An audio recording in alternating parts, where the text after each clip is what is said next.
vamos a estar, vamos a decir, estudiando. Me aproveché de que teníamos 2 o 3 minutos más para dar una introducción a una de las cartas, vamos a decir, más interesantes del Nuevo Testamento, que es la carta a los Gálatas. Si usted quiere, puede abrir su Biblia ahí en la carta a los Gálatas. Vamos a estar compartiendo el pasaje que está en el capítulo 5, entre el verso 13 y el verso 24. Pero no vamos a hacer mucho énfasis ahí, sino que yo quiero introducirle a los Gálatas. Amén. Hace semanas que el Señor viene inquietándome con esto y yo quiero compartirlo con ustedes. ¿A quiénes les suena eso de Gálatas? ¿Quiénes lo han visto? Amén. ¿A dónde está el libro de la carta a los Gálatas? En el Nuevo Testamento. Muy bien. Y los que han dado borrón y cuenta nueva, yo puedo preguntar, ¿quién va después de Gálatas? Ok, está bien. Ok, muy bien. Entonces, Gálatas fue una carta que escribió el apóstol Pablo vamos a llamar al pueblo que llevaba ese nombre, Galacia, que estaba en el Asia Menor.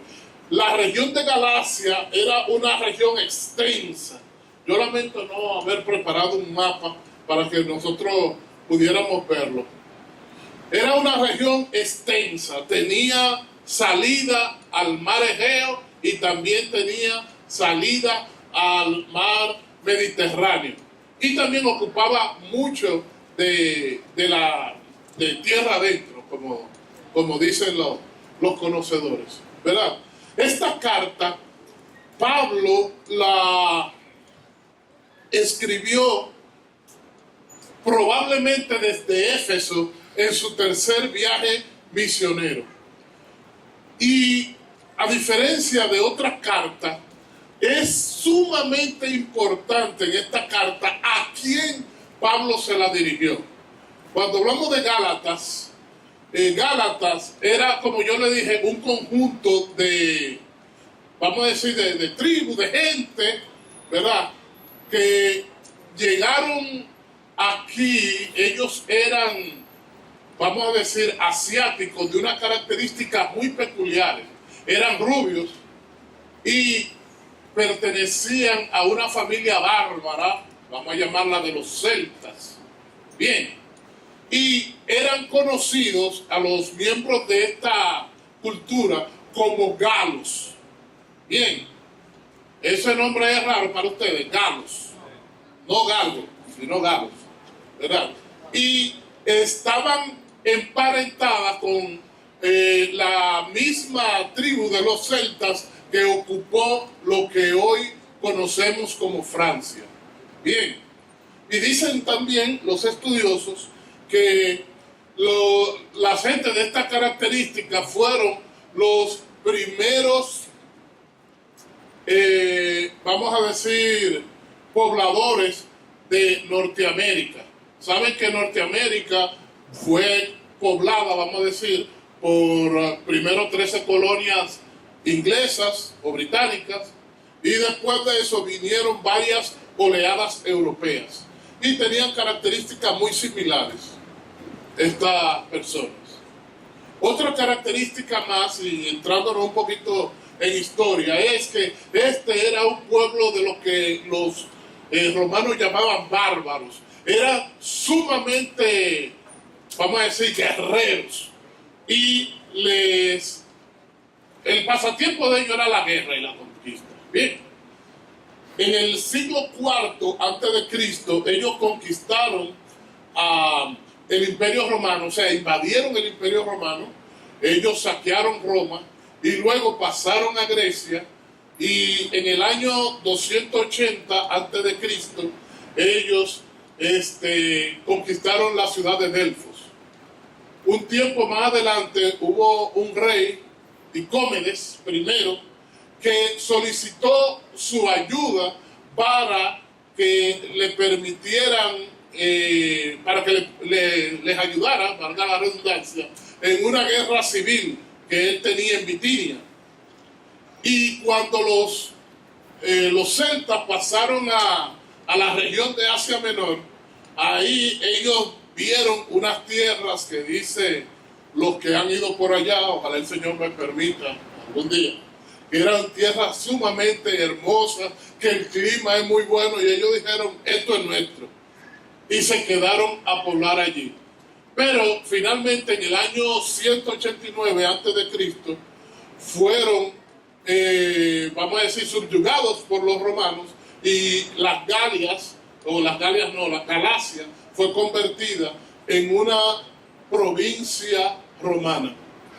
Pero ustedes saben, yo les dije que es un territorio sumamente extenso y los límites iban cambiando constantemente, y por un tiempo a los gálatas se les permitió conservar su idioma y sus costumbres. Hubo uno de los césares que describió a esta gente y decía que ellos tenían un temperamento muy cambiante y que por eso no se podía confiar en ellos. Un día pensaban una cosa y otro día pensaban otra. Nosotros vemos en el libro de los Hechos, me parece que en el primer viaje misionero, no busqué esta cita, pero en el libro de los Hechos, cuando Pablo llega a Derbe, que él sana, creo que el pastor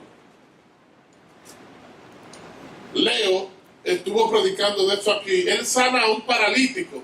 Entonces la gente del pueblo dijeron, ¡epa! Dios es en forma de hombre.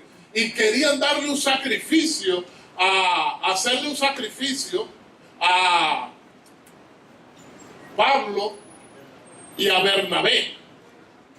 ¿Lo recuerdan? Eso está en el libro de los Hechos, en el capítulo 13, ¿verdad? 14.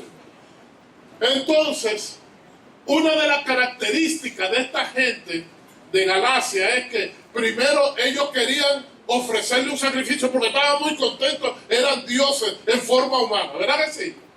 ¿Y cómo termina ese relato? Ahora entienden lo que yo quiero decirles, ¿verdad? Tenían un temperamento sumamente cambiante. Un día pensaban una cosa y al otro día, sin muchos rodeos, ya estaban en otra. ¿Amén? Por eso el escritor decía eso. Y cuando estaba estudiando eso, decía los estudios que eso es muy parecido al temperamento y a la forma de los que habitan hoy Norteamérica. Pero yo dije, Norteamérica nada más. Eso se parece mucho a cosas que yo he visto. Si ustedes quieren, no me contesten, ¿verdad? Pero ¿es así o no es así? Y teniendo esto en mente, pensamos a qué tipo de personas es que Pablo le dirige esta carta. Si nosotros nos fijamos en esta carta, es un poco diferente a la mayoría de las cartas de Pablo. Es una de las cartas que tiene una de las introducciones más cortas. Esta carta no tiene ningún elogio, no tiene ningún piropo, vamos a decir, a los Gálatas, sino que entra de una vez a la candelada. Ustedes me dicen, ven acá, ¿y por qué esto? Porque Pablo, él escribió esa carta para contestar a una tendencia que se había adueñado de la iglesia. ¿Ustedes se acuerdan cuál era el modus operandi de Pablo? Pablo iba de pueblo en pueblo predicando el evangelio.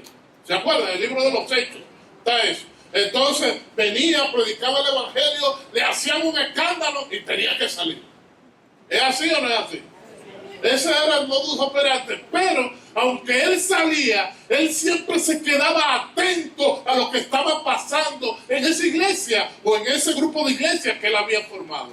Entonces Pablo se entera que después que él salió de la región de Galacia, llegaron los que se llaman los judaizantes, ¿Quiénes eran estos judaizantes? Eran personas, judíos, valga la redundancia, que ellos iban a las iglesias nacientes y le decían: ustedes creen en el Señor Jesucristo, está bien, pero ustedes también tienen que circuncidarse, ustedes también tienen que guardar toda la ley de Moisés. ¿Están entendiendo? Así es. Entonces, eso era, vamos a usar palabras de Pedro en el libro de los Hechos, capítulo 15. Pedro dice en una asamblea abierta: pero ven acá, nosotros ni nuestros padres hemos sido capaces de cumplir con esta ley. Entonces, ¿cómo vamos a imponerla esa ley a una gente que nunca han tenido eso? Entonces Pablo dijo: no, espérate, nosotros hemos comenzado por la gracia. El Señor Jesucristo nos ha salvado por gracia, no por nada que usted pueda hacer. Como digo yo, muchas veces no es necesario que usted vaya de rodillas a Higüey, no es necesario que vaya descalzo al Santo Cerro o de espalda al de Ayaguana. Usted no tiene que hacer sacrificios porque el Señor lo hizo todo de principio a fin. Y esto es lo que Pablo está enfatizando en esta carta a los Gálatas. Amén. Entonces, Pablo quiere dejar bien en claro que nosotros tenemos que relacionarnos con el Señor Jesucristo por medio de la fe. Hay un verso muy particular que nosotros vamos a encontrar aquí en la carta a los Gálatas, que también lo encontramos en Romanos y también lo encontramos en la carta a los Hebreos. Y es: el justo por la fe vivirá. Alabado sea el Señor. Pero, para introducción está bueno, ¿verdad? ¿Qué les parece si vamos al texto bíblico? Lo que el Señor me ha dado para nosotros compartir esta noche. Amén. Vamos a la carta según San Pablo a los Gálatas, capítulo 5, y vamos a estar leyendo del 13 al 24. Soy yo.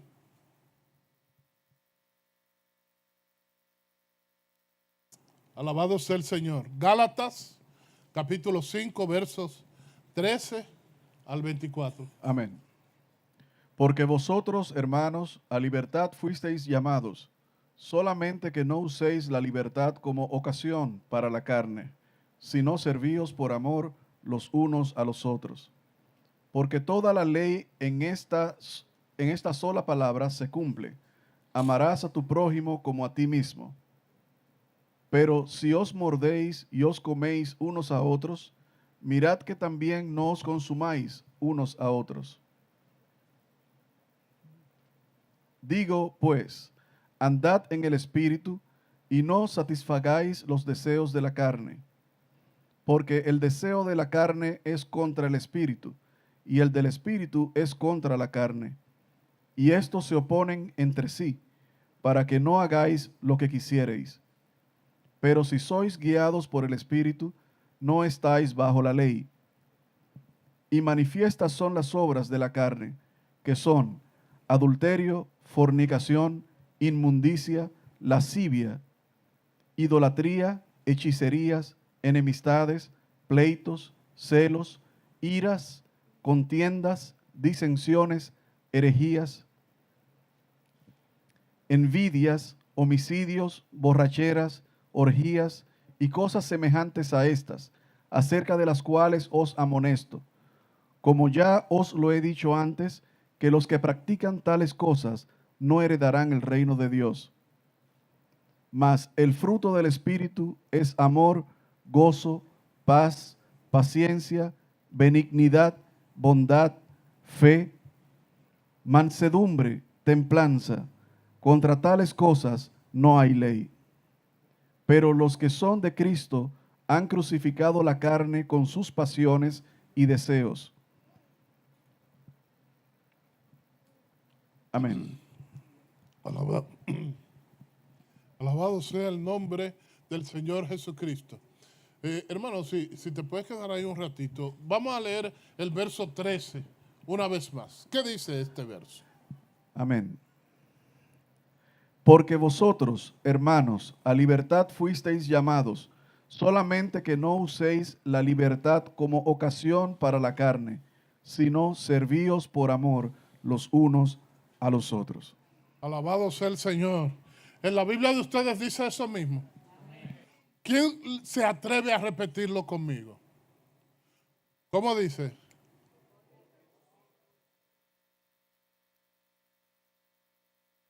Okay. Vamos a repetirlo otra vez. Porque vosotros, hermanos, a libertad fuisteis llamados. ¿Verdad? Solamente que no uséis esa libertad. Oh. No sé si eso está claro.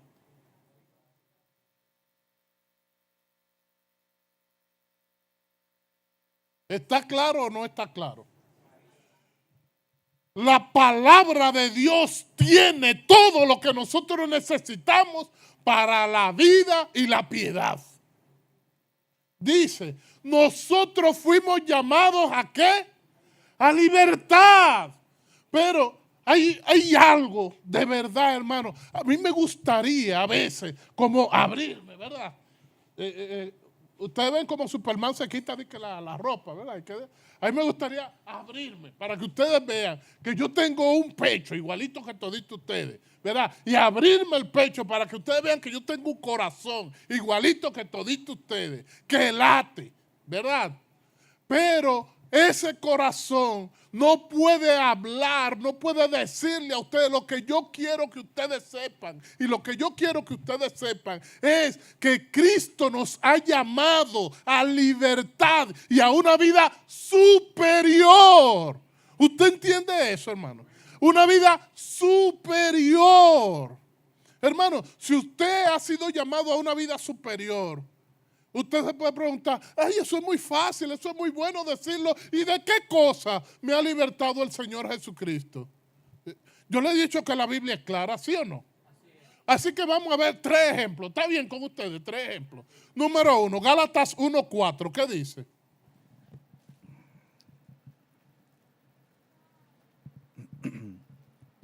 Gloria a Dios.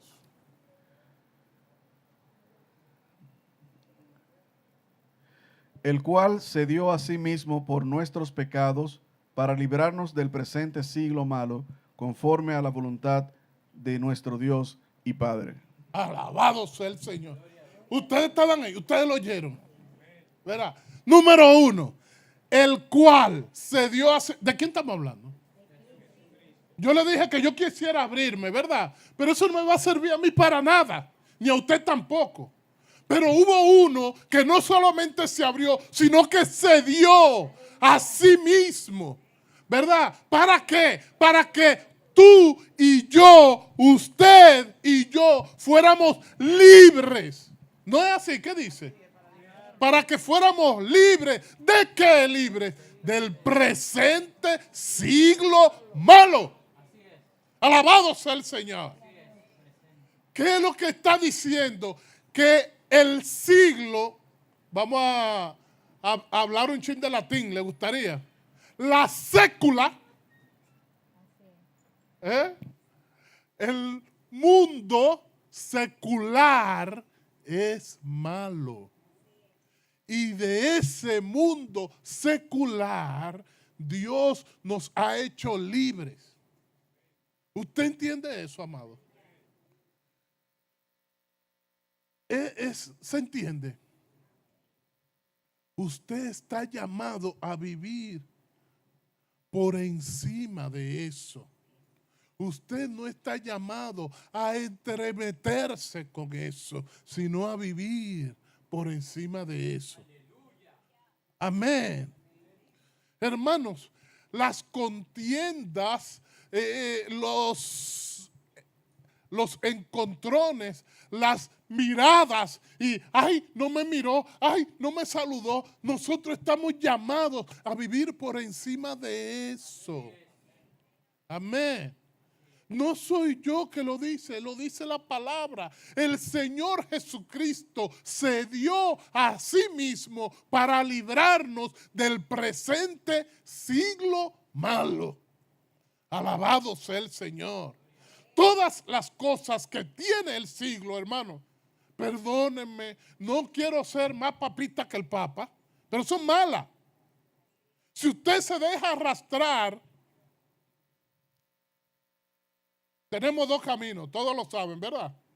Entonces, había un anuncio antes en la televisión que decía, yo soy el sucio, ¿y qué? Donde yo me meto no me saca nadie. Pero no viene así. Él viene suavecito. ¿Quién está aquí? Ay, Dios. ¿Y aquí? Marco, dame el favorcito. No te preocupes. Es solamente para que se vea. Las situaciones del mundo están diseñadas para tomarnos a nosotros. Vamos a decir que Marco es uno de nosotros, ¿verdad? Y vamos a decir que Marcos se dirige para allá. Entonces viene la cosa del mundo y dice, tú vas para allá. Mira, eso es un buen camino, ¿verdad? Pero tú tienes que ver y conocer otras cosas. ¿Qué te parece? ¿Qué tú crees de eso? Acuérdate que tú vas para allá, pero hay otras cosas por acá también, ¿verdad? Y así, ¿no te parecen interesantes? Pero dime sí o no. Puede ser, ¿verdad? No sé si ustedes se han fijado en algo. ¿Dónde comenzamos? ¿Y por dónde vamos? Entonces, si yo sigo enseñándole cosas y cosas, ¿a dónde ustedes creen que yo voy a terminar? Gracias, Marco. Entonces, amados hermanos y amadas hermanas, el Señor Jesucristo dio su vida para que nosotros fuésemos libres del presente siglo malo. Número 2, Gálatas capítulo 2, verso 20. Vamos a leer este versículo que es muy interesante. Con Cristo estoy juntamente crucificado, y ya no vivo yo, mas vive Cristo en mí. Y lo que ahora vivo en la carne, lo vivo en la fe del Hijo de Dios, el cual me amó y se entregó a sí mismo por mí. Alabado sea el Señor. Yo le dije 3. ¿Me perdona nada más por las 3? Díganme sí o díganme no. Ok. Usted dice, y en esto, ¿de qué me ha librado el Señor? ¿Cómo dice? Ya no, sino vive, y lo que ahora vivo, lo vivo del Hijo de Dios, el cual hice a sí mismo. Alabado sea el Señor. El Señor nos dio la libertad de nuestra propia naturaleza pecadora. Hermanos, yo quiero confesarle algo. ¿Me lo permiten? No se lo va a decir a nadie. Yo no quiero decírselo tampoco. Pero en verdad, usted y yo no podemos vivir la vida cristiana. Esto es serio. Usted, que yo lo quiero mucho, y a usted yo la quiero mucho, pero usted y yo no podemos vivir la vida cristiana. No tenemos poder para vivir la vida cristiana. Entonces necesitamos, cada vez que alguien se convierte, yo le digo que diga, Señor, entra a mi corazón y hazme la persona que tú quieres que yo sea. Porque solamente el Hijo de Dios es que puede vivir la vida cristiana.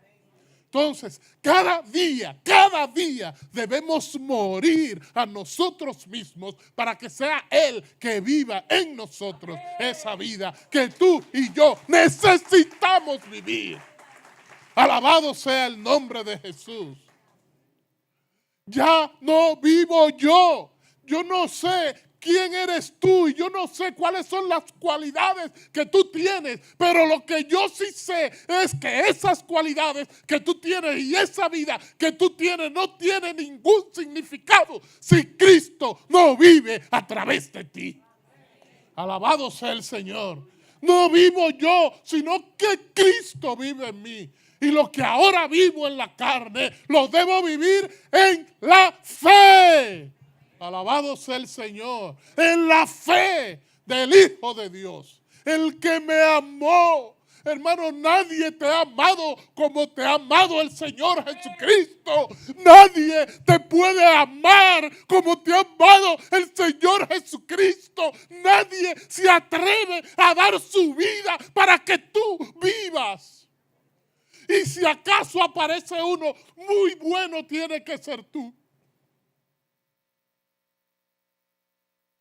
Porque Él te amó y dio su vida por ti. Alabado sea el Señor. En primer lugar, Cristo nos libró por su muerte del presente siglo malo. En segundo lugar, Cristo nos ha librado de nuestra propia naturaleza. Amén. Y en tercer lugar, vamos a ver el capítulo 3, verso 13. Cristo nos redimió de la maldición de la ley, hecho por nosotros maldición, porque está escrito, maldito todo el que es colgado en un madero. Alabado sea el Señor. Cristo nos libró de la maldición de la ley.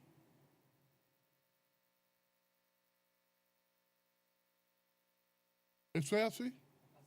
Punto. Nosotros no tenemos que ser legalistas. Nosotros no tenemos que buscar fórmulas. Nosotros solamente tenemos que vivir para Él. Amén. Si usted me pregunta a mí cómo yo estoy, ¿qué yo le voy a decir?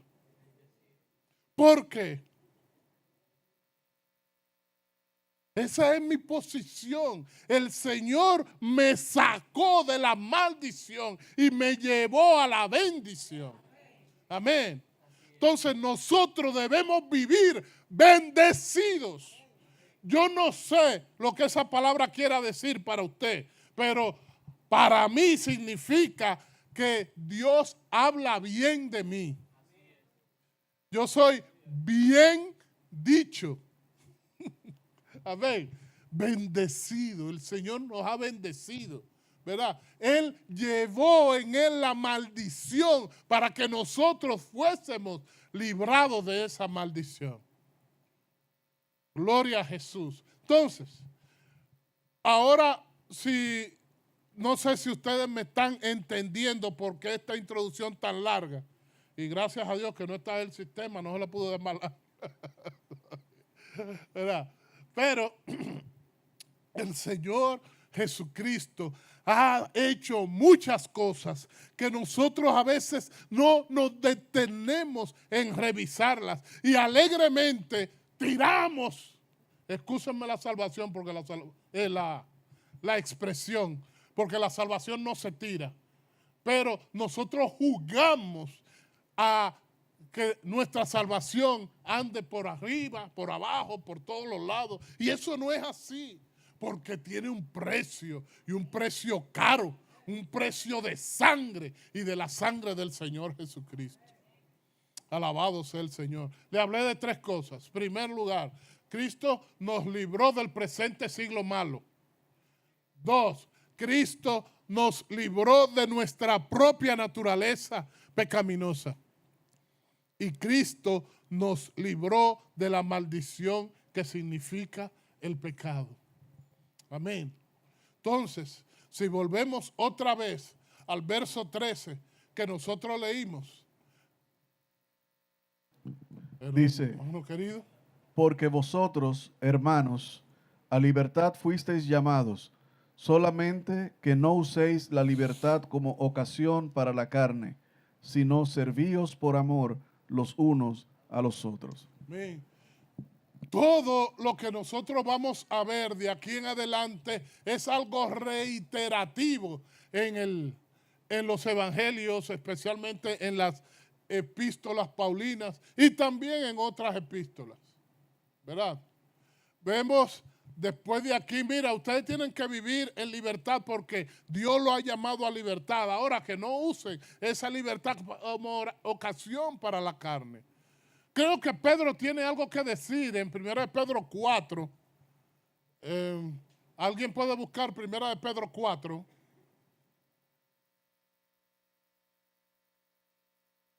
Los primeros 6, 7 versículos. Amén. A ver cómo dice. Puesto que Cristo ha padecido por nosotros en la Amén. carne, vosotros también armaos del mismo pensamiento, pues quien ha padecido en la carne terminó con el pecado. Alabado sea el Señor. Sigue. Amén. Para no vivir el tiempo que resta en la carne conforme a las concupiscencias de los hombres, sino conforme a la voluntad de Dios. Baste ya el tiempo pasado para haber hecho lo que agrada a los gentiles, andando en lascivias, concupiscencias, embriagueces, orgías, disipación y abominables idolatrías. A estos les parece cosa extraña que vosotros no corráis con ellos en el mismo desenfreno de disolución y os ultrajan. Pero ellos darán cuenta al que está preparado para juzgar a los vivos y a los muertos. Porque por esto también ha sido predicado el Evangelio a los muertos, para que sean juzgados en carne según los hombres, pero vivan en espíritu según Dios. Mas el fin de todas las cosas Aleluya. se acerca. Sed, pues, sobrios y velad en oración. Alabado sea el Señor. Aleluya. A los gentiles les parece cosa extraña que nosotros no marchemos con ellos. Pero es que usted y yo hemos sido llamados a un estadio superior. ¿Usted entiende eso? Dice que baste el tiempo pasado para haber hecho toda esa sinvergüencería que entretienen a los gentiles. Amén. Pero nosotros debemos ser sabios. ¿Por qué? Me gusta el verso 7. El fin de todas las cosas se acerca. Seamos sabios y dediquémonos seriamente a la oración. Alabado sea el Señor. Gloria a Dios. Hermano, ese es un llamado apostólico. Esto nosotros lo vamos a ver en casi todas las cartas. Pero yo quise traer esta carta esta noche y creo en lo personal que no vale la pena que nosotros comencemos a repasar una por una todas esas cosas. ¿Qué creen ustedes? ¿Vale la pena? No, a mí lo que me gusta hablar es que el fruto del Espíritu es amor, gozo, paz, paciencia, benignidad, bondad, mansedumbre, templanza. Con esas cosas no hay ley. Amén. Y si nosotros cultivamos esas cosas, entonces el Señor nos va a llevar a otro estadio, a otro lugar. Porque nosotros hemos sido llamados a ir de gloria en gloria, en gloria en gloria, de gloria en gloria, hasta que el día sea perfecto. ¿Qué le parece si nos ponemos de pie y oramos? Dios amado, Dios todopoderoso, te amamos, Señor. Señor, nosotros te amamos porque tú, Señor, en primer lugar, nos has visto como no somos. pero tú, Señor, has provisto todo lo que nosotros necesitamos. Señor, y tú nos has lavado, y tú nos has limpiado, y tú nos has puesto en un lugar, Señor, para que fijemos los ojos en ti, el autor y el consumador de nuestra fe. Señor, haz que nosotros hallemos gusto en pasar tiempo contigo. Haz que nosotros encontremos gusto, placer, Señor, en descubrir las cosas que tú has preparado para nosotros. Que nosotros podamos decir como el apóstol: cosas que ojo no vio y oído no oyó, son las cosas que tú tienes preparado para los que te aman, Señor. Yo quiero ver esas cosas. Yo quiero escuchar esas cosas. Yo quiero estar pendiente de eso, Señor. Ayúdanos, Señor. Y ayúdanos a vivir en una vida superior. Sé tú, Señor, el que encamines nuestros pasos. Sé tú, Señor, el que le dé fuerza a nuestras manos, Señor. Sé tú, Señor, el que hable a nuestros oídos. Sé tú el que guíe nuestros ojos, Señor, para que te veamos a ti y te busquemos a ti, Señor, y reflexionemos en ti, Señor, y antes de hacer cualquier cosa, pensemos qué harías tú en las mismas circunstancias. Señor, te glorificamos y te pedimos que nos ayudes para que seas tú que viva tu vida en cada uno de nosotros. Te lo pedimos, oh Dios, en el nombre poderoso de nuestro Señor y nuestro Salvador, Jesucristo. Amén, Señor, y amén.